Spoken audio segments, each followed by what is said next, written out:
Hello, Trinity family. We are at week 9 and we are in chapters 11 and 12 of the Gospel according to Mark. Welcome to another exciting week of Jesus in my Bible. All right, so our theme for this week is going to be love. In this chapter 11 of the Gospel according to Mark, there's this fascinating story of Jesus driving merchants and religious leaders out of the temple, right? It's crazy because Jesus, you don't see him behaving like this, but he has some righteous indignation in this text. Now, what I want you to know about this story within the scripture is that it is sandwiched between the story where he cursed the fig tree. All right, it's important. The story before him driving the religious leaders and the merchants out of his father's temple speaks to a fig tree. All right, he's hungry and he's with his disciples, and he saw a fig tree with leaves indicating that there ought to be some fruit. And when he got there, there was no fruit, and he cursed the tree. All right, why did he do this? Like, he's not a part of death. He brings things to life. And why he did this is that it's not so much about the tree or that the tree didn't have fruit, but the tree gave this impression, this expectation of showing leaves, indicative that it must have some fruits. And Jesus cursed it as a way to say, be who you claim to be and do what you claim to do. All right. So if you have these leaves telling a story that you should have some fruit, then have some fruit. He's speaking to people.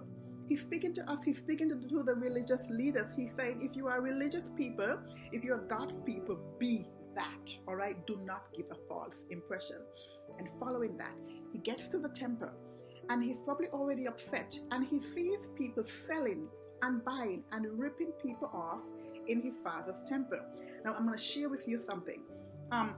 So what happened is that the Jews would come to the temple and they would sell their produce. And the mercenaries and the religious leaders, you had to do a currency exchange. And what they did was that they put the currency exchange so high, almost as if you're talking on the value of a US dollar to a Canadian dollar, all right?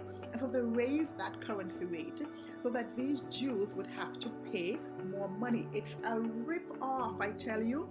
And added to this, the passageway where they used to walk to go to the temple and sell all of these goods, animals, and other produce was the very same area where the Gentiles came to pray and to worship. And can you imagine that when people are in a place and a space where they're worshiping God and they're praying to God, other religious people who ought to know better and who are expected to do better have the scene set up, this chaotic, crazy scene where you're committing sin and ripping off people in the midst of Gentiles, foreigners, trying to praise and to worship God.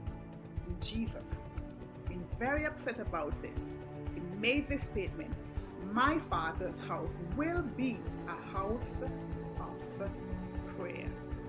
In that is not the way you treat people.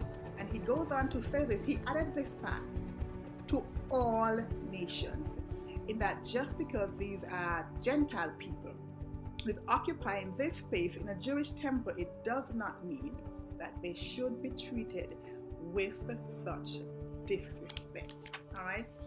And if you were to apply all of that to love and how he loves all people, Jesus treats everyone as equal.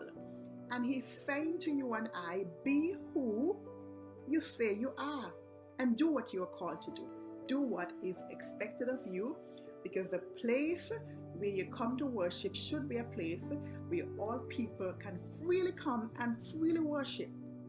Do not do anything disrespectful or sinful in a place where we meet with God to worship. And so as we go through this week, I want you to think about these questions. Are we making merchandise of the gospel?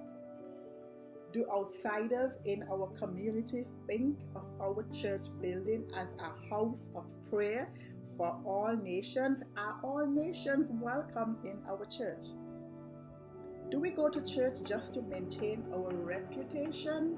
Or do we go there to worship and to glorify God in spirit and in truth? And finally, if Jesus were to show up in our house of worship, what changes would he make? Have a wonderful week as you step into this story of Jesus cleaning the temple and thinking about our theme for this week, love. God bless you.